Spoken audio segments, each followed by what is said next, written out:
Приятели, здравейте! Как сте? Поредно излизане, ноемврийско. Доста е студено, около 6 градуса е. И е почти обяд, не е почти, обяд е. Почти 1 часа. В днешното видео съм решил да ви покажа какво правя преди да изкарам мотора. Да поговорим за това нещо. И след като го изкарам, как загрявам гумите. Видеото няма да е дълго, но според мен това нещо е важно да се каже. Поне за мен си е важно, да.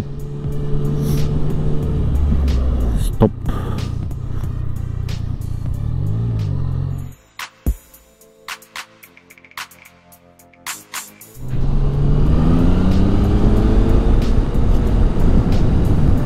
Също така искам да ви се оплача. Имах доста сериозен проблем с микрофона. За съжаление, 3 от влоговете ми останаха без звук. Бяха не лоши влогове. Но каквото такова. Вие може би вече сте ги видели. Опитах да направя voiceover върху някой от тях.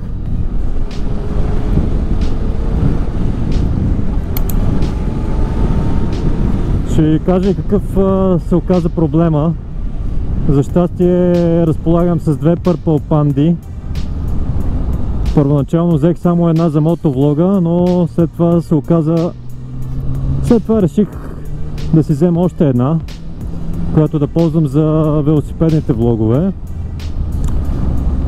И ми беше лесно да открия проблема, в крайна сметка. И се радвам, че се оказа, че не е софтуерен. Още малко и стигам до паркинга.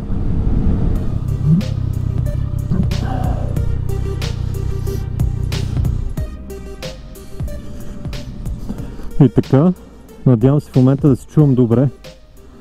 Сега ще ви покажа къде беше проблема с микрофона. Всъщност, за щастие, самия микрофон няма проблем, но адаптерчето, ето вижте, приятели, ей това адаптерче, води се TRS Touring адаптер от 3 ринга към 2 ринга. Ринговете след това. И общо взето това нещо е дефектирало. Няма никакви външни белези, че не работи, но единственото, което чувам, е пращене. Нямам представа защо е дефектирал, какво му има, но не работи. И така. Преди да изляза с мотора, на първо място проверявам налягането в гумите. Предна-задна гума. За сега ползвам налягането по спецификация. Доста често при смяна на климата налягането пада. Примерно от студено на топло или от топло на студено най-вече. Проверявам дали веригата се нуждае от смазка. Ако не сте гледали видеото с смазването на верига и почистването на мотор, двете видеа ще ви ги пусна тук горе.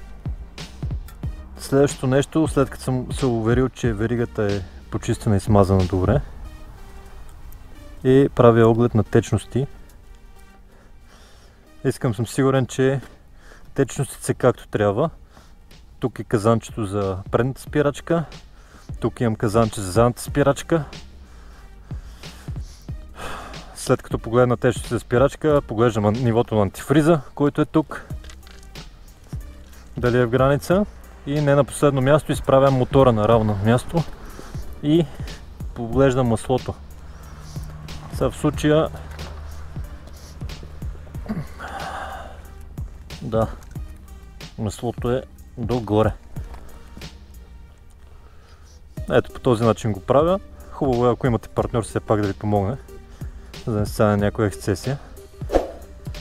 След като видя нивото на маслото, проверявам за някакви евентуални течове. Сега при мен мотора е нов и е малко вероятно, но все пак проверявам за течове. Разбира се, има и по-мащабни проверки на окачването. Може да проверите лагерите и така нататък, но тук говоря за всеки път. Какво правя всеки път? Общо взето това е спирачна течност, масло, налягане в гумите и след като запаля и загрея мотора, започвам да загрявам гумите. Всеки път преди каране.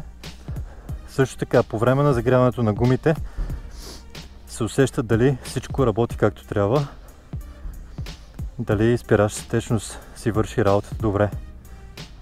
Другото нещо, което проверяваме естествено е всичките фарове, мигачи, дали всичко ми свети и работи. И не на последно място, тъй като държа мотора на доста тясно, нагласям страничните огледала. И така, приятели, потеглям аз. Ще ходя да си направя в обедната почивка една бърза тренировка на паркинга в София в Люлин. Тъй като тук, както виждате, паркинга е фул и е много мръсен. Така, преди да се отпускам да карам, както ви казах, започвам загряването на гумите. А това нещо правя, за мен е най-ефективно метода с ускорение и спиране. Като спирането го правя с двете спирачки, без нищо рязко, плавно. Ускорение, спиране. Разбира се, трябва да го правите на улица без трафик или поне такава, която не е натоварена. В случая и зад мен и пред мен няма коли. Ето сега ускорение, 80, спиране. Ускорение, спиране. Като съм много внимателен с силата, с която прилагам предна и задна спирачка. Задната спирачка натиска съвсем леко и плавно, а предната спирачка стискам съвсем леко и плавно.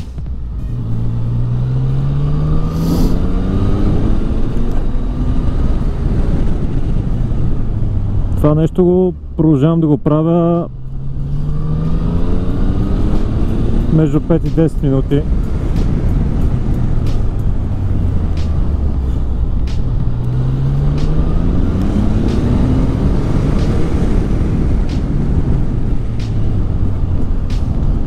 Мисля, че това е най-ефективният метод за максимално бързо загряване на гумите. Естествено, някои обичат да го правят това нещо, да загреят страниците на гумата, но за мен най-ефективното е ускорението и спирането. И това правя.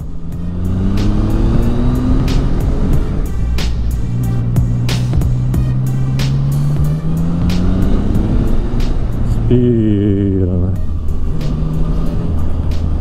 Не трябва да има нищо рязко, докато загрявате гумите. И също така, ако ви видят отстрани, сигурно ще си кажат, че сте луди. Какво правите? Но това няма значение. По принцип това загряване гледайте да го правите по малките улички, а не по главен път като тук. Тук няма място за такива експерименти. На главния път вече трябва да сте загрели гумите. Другото нещо, което исках да ви кажа в днешното видео, това е настройката на лошата на спирачката и разбира се и на съединителя, и двете са от значение. Повечето модерни спирачки имат регулиране спрямо ръката, съответно пръстите на човека. Все пак не всички ръце са еднакви. Трябва добре да сте регулирали лошото на спирачката, така че когато ви се наложи да спрете аварийно, ето тук ще спра да ви покажа.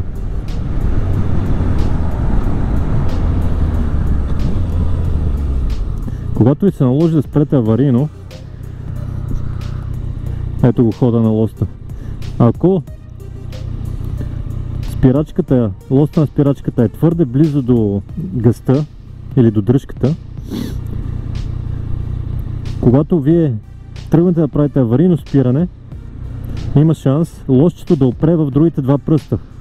Тоест, ако е твърде близо, когато спирате, лошчето ще се опре и няма да може да задейства спирачката на максимум, което не е било да се случва. Та искам да ви кажа с две думи, че когато регулирате лошчето, гледайте да имате достатъчно място при максимално стискане, ето вижте, за пръстите ви, за да може спирачката ви да работи на 100%. Аз продължавам.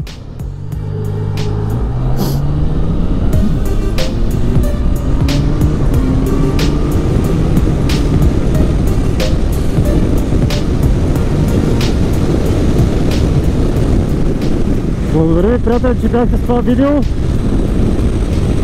Бъдете здрави и до скоро! Аз отивам да тренирам, защото време не остана, сезона е към края. Чао!